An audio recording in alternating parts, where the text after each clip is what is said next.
الذين إذا أصابتهم مصيبة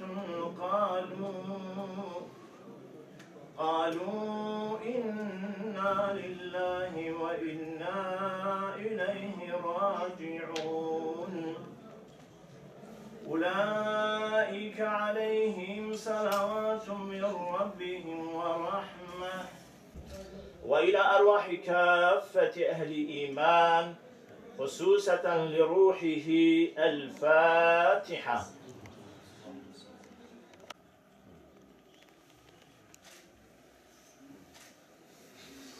باقي الله قد تعالى الصبر لما تبا إن شاء الله.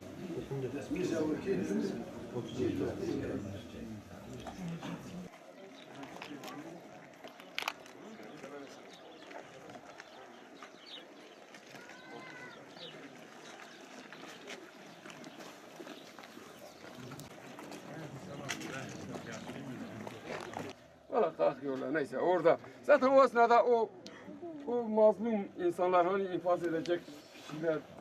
Ama herkes öyle kaçıp gidiyor sağa sola. Arabasına biniyor. Şehit Mesih'in ve Şehit Melhamdullah'ın kanının bereketiyle.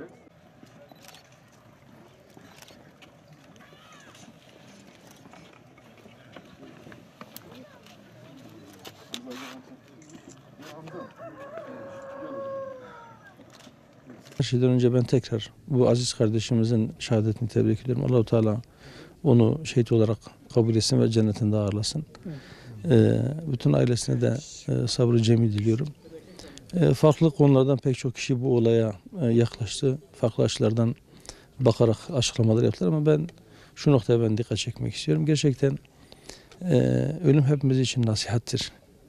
Ve bizatihi büyük bir mesajdır. Fakat bu kardeşimizin şehadeti, bu kardeşimizin katledilmesi birkaç açıdan çok değişik mesajlar içeriyor. Hepsinden önce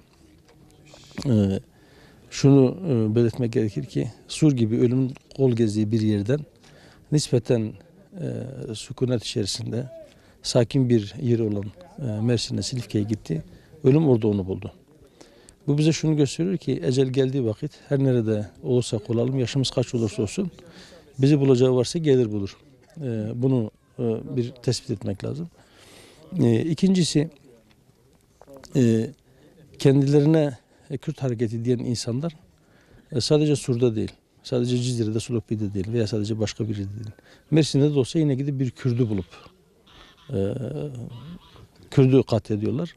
Bunun da herkesin bir ibret alması lazım. Herkesin bundan bir ders çıkarması lazım. Bunun üzerinde bir düşünmesi lazım diye düşünüyorum.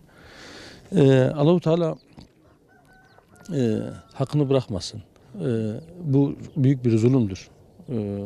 Gencecik yaşta, 16 yaşında, 17 yaşında, henüz liseyi bitirmemiş, lise talebesi, gencecik bir insanı gönderdiler. Evet, onun mutlaka gitme zamanı gelmişti.